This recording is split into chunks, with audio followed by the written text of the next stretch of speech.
Les, it's good to see you again. Number one, attribute to winning with our customers. We have customers from large multinationals through middle market clients in the firm, tens of thousands of them, and we work hard with them to win their business, and the team under Matthew Coder did a good job of winning that business.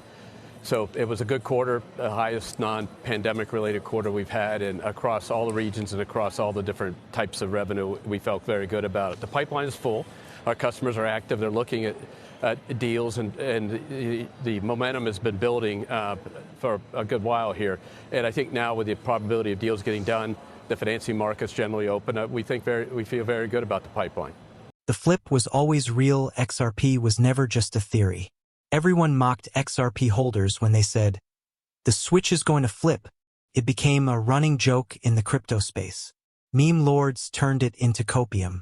YouTubers laughed it off as delusion. But now, here in 2025, it's crystal clear. The switch wasn't a fantasy. It was a framework.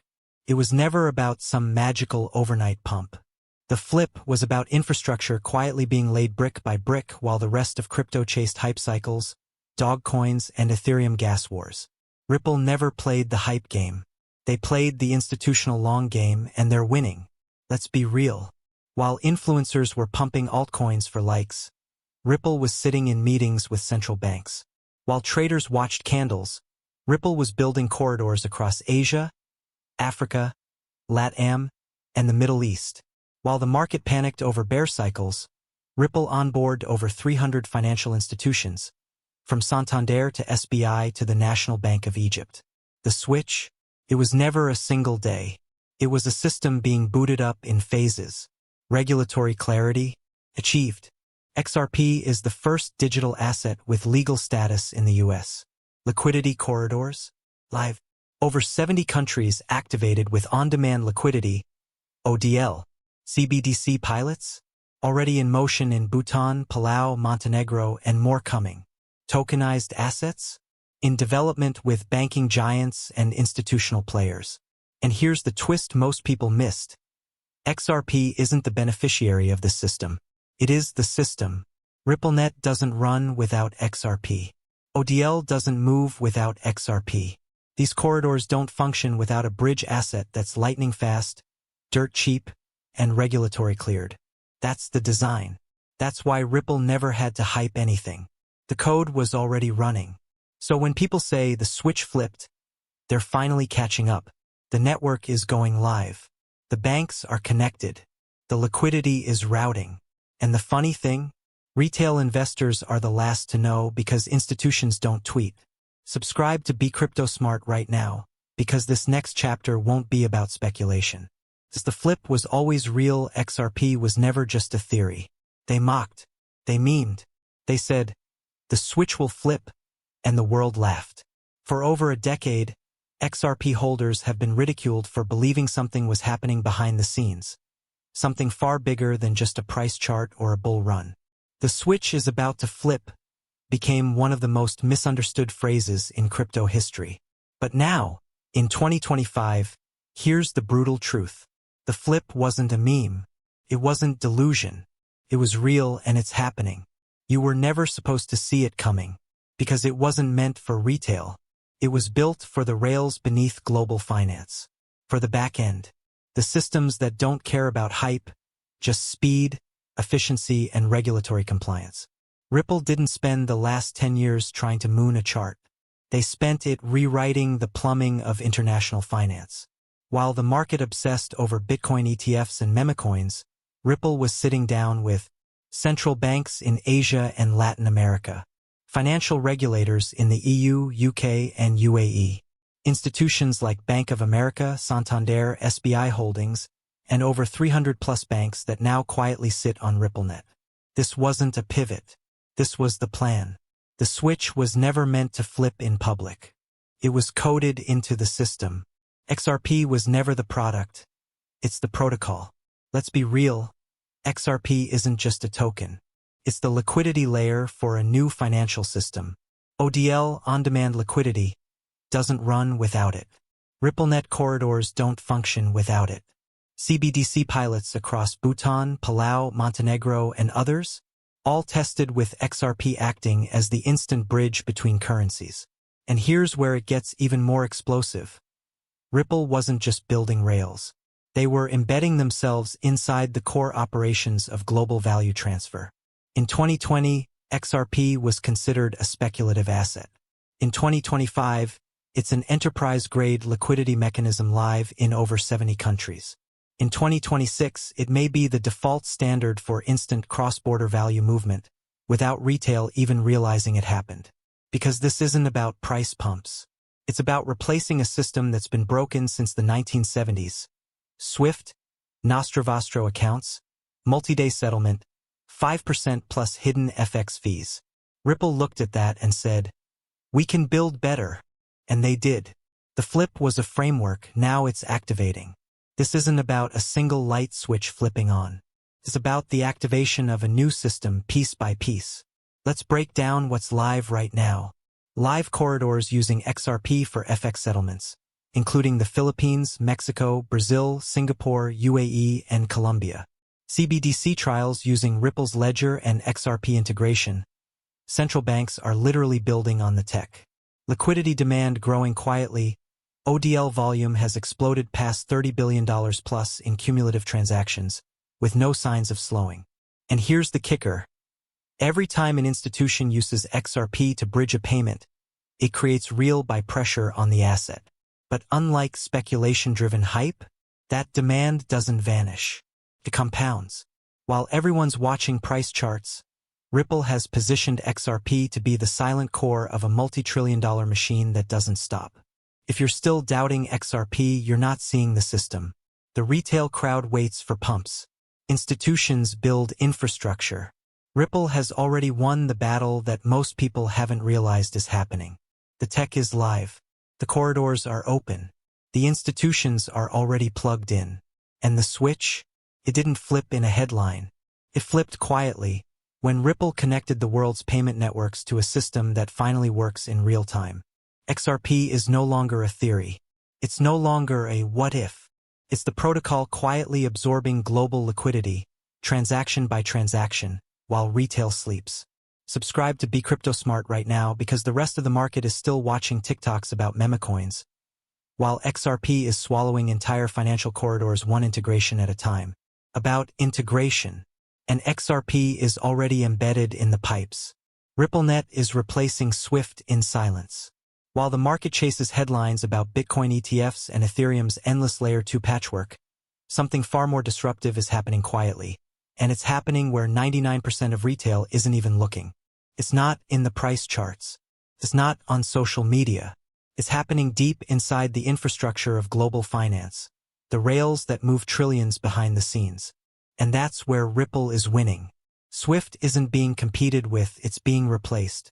For decades, SWIFT has been the global standard for cross-border messaging and settlement. But it was never designed for real-time finance. It's slow, expensive, and outdated, built in a pre-internet era that still relies on manual reconciliation and pre-funded Nostro accounts. Now, RippleNet is stepping in as the upgrade. And it's not a theory.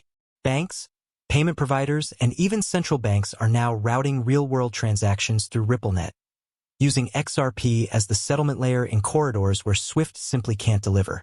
In Brazil, Ripple's ODL is powering same-day FX settlements between USD and BRL. In the UAE, Ripple partners are using XRP to facilitate cross-border payments from South Asia to the Gulf. In Singapore, a regional hub for fintech, RippleNet is already handling transactions between banks with instant liquidity and zero pre-funding. This isn't a testbed.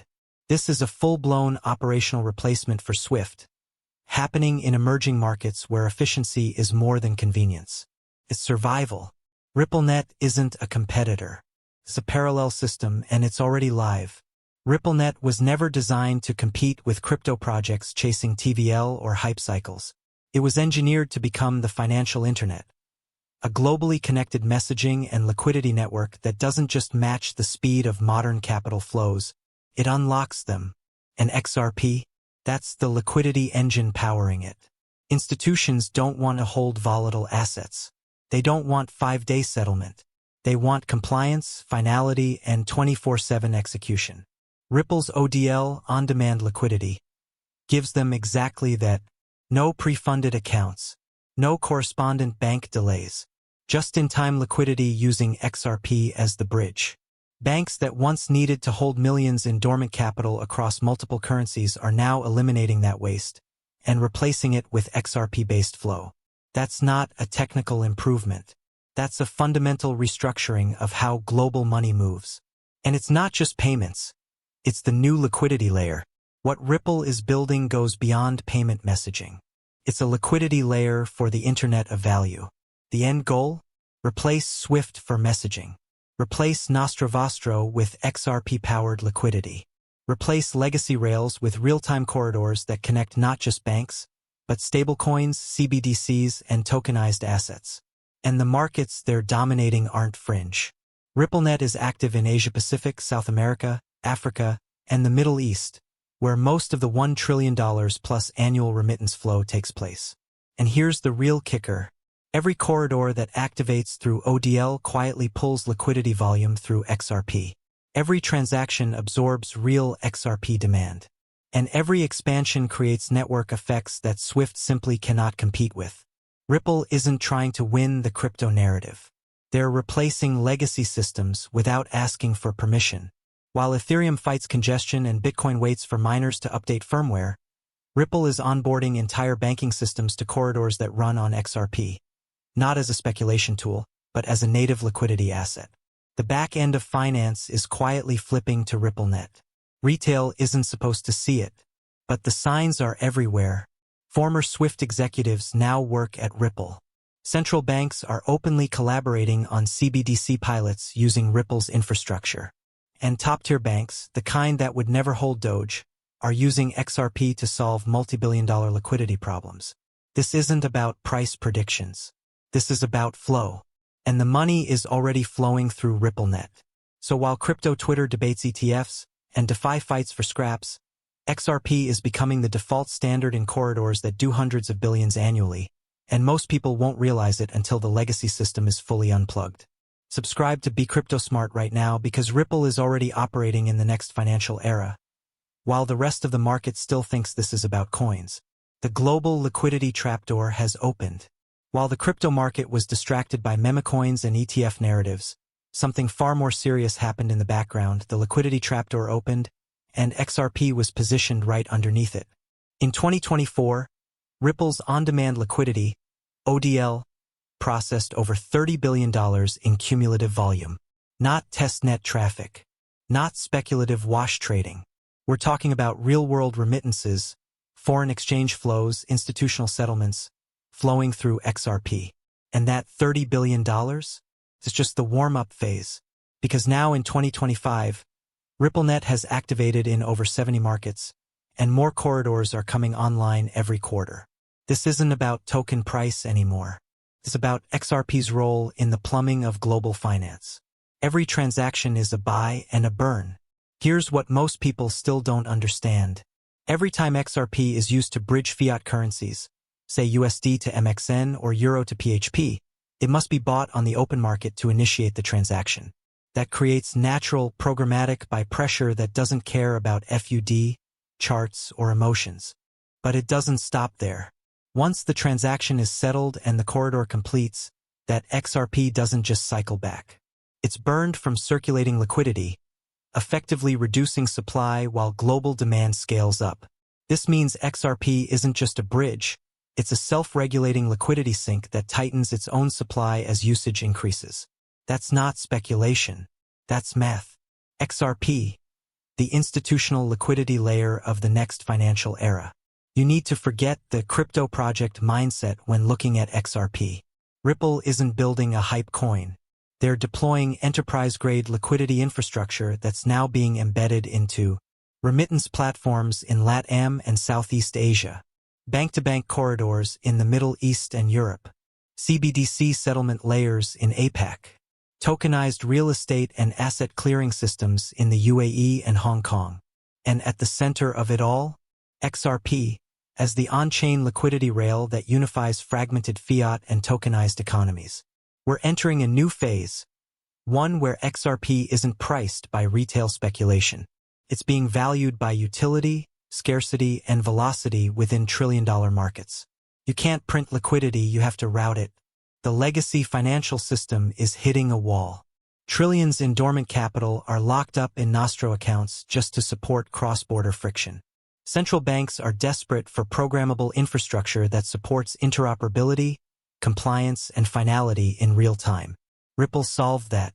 Instead of requiring banks to pre-fund international accounts, Ripple's ODL uses XRP to route liquidity just in time. No idle capital. No delays. No counterparties. Just settlement in seconds at pennies per transaction. That's why banks are quietly ditching Swift's outdated system and plugging into RippleNet corridors that run on XRP. And as more value routes through XRP, demand doesn't scale linearly, it scales exponentially. Because liquidity begets liquidity. And XRP was engineered to absorb global volume without breaking. 500+ transactions per second. Sub-second finality. Low volatility bridging with tight spreads. Neutral, decentralized layer. It's not a coin anymore. It's financial gravity. Institutional XRP demand is about to go parabolic. Here's what most retail still can't see. We're now watching the tokenization wave arrive in full force. $20 trillion in real estate. $5 trillion in bonds and treasuries. $1 trillion plus in stablecoins and CBDC pilots. And what do all those assets need? Interoperable liquidity. Not hype. Not yield farming. Not DAOs. They need a neutral bridge asset that can move between chains, across borders, and between asset classes in real time. That's the trapdoor. That's the global liquidity flood. And XRP is sitting at the bottom by design, ready to swallow it all. Every corridor that switches to ODL reroutes billions through XRP. Every stablecoin that connects to RippleNet inherits XRP liquidity rails. Every CBDC pilot running on Ripple Tech pings XRP behind the scenes. This is no longer about if. It's about how quickly the rest of the financial world realizes what's already live. And by the time retail wakes up, the supply will already be under pressure from institutions buying XRP for function, not speculation. Subscribe to Be Crypto Smart now because while everyone's watching ETF candles, XRP is being programmed into the backbone of a multi-trillion-dollar liquidity reset. 2025 is full activation mode. Ripple isn't in build mode anymore. It's in deployment mode. And in 2025, everything that's been quietly assembled over the past decade is going live. Let's break it down. The SEC case is over. XRP is one of the only digital assets with regulatory clarity in the US, while Ethereum is still under investigation. That gives Ripple a first-mover advantage with institutions who've been sitting on the sidelines. Ripple stablecoin launches this year, backed 1:1 by US dollars, and it plugs directly into RippleNet. That means more on-ramps, more off-ramps, and more liquidity injected straight into XRP corridors. RippleNet corridors are live in Brazil, Colombia, the Philippines, and across Southeast Asia. These aren't tests. These are payment highways moving real money, backed by banks, remittance giants, and governments. Partnerships are surfacing. Rumors of tokenized asset settlement pilots with BlackRock, HSBC, and even Saudi Arabia's central bank aren't just hype. They signal a shift in global finance toward programmable liquidity. And XRP is at the center. Leadership has leveled up. Ripple has brought in former execs from Amazon, MasterCard, the US Treasury, and BlackRock to scale institutional growth. These aren't crypto influencers. They're the same people who built the infrastructure of the existing system. Now they're building its replacement. And XRP is the bridge. This isn't a roadmap anymore. It's execution. Ripple is onboarding the real economy. Not speculation, not promises, but plugged-in infrastructure that settles billions in value. 2025 isn't hype season. It's activation season. And the institutions know it. XRP was designed for this moment. All of this is possible because XRP was never a meme coin. It was engineered for one thing: seamless, instant, cross-border value transfer at scale. 1,500 transactions per second. Sub-penny fees. Built-in compliance tools. Low energy usage. XRP checks all the boxes that regulators and institutions require. And now it's being activated not by hype, but by need. Every new corridor, every new partner, every new stablecoin or CBDC pilot adds volume to the XRP ledger. And with a fixed supply, growing utility only has one outcome. The liquidity flip isn't coming. It's here. And those who dismissed XRP will realize too late, it was never about speculation. It was about infrastructure. Subscribe to Be Crypto Smart and don't miss the coming wave. Because the quietest projects always make the loudest impact after they go live.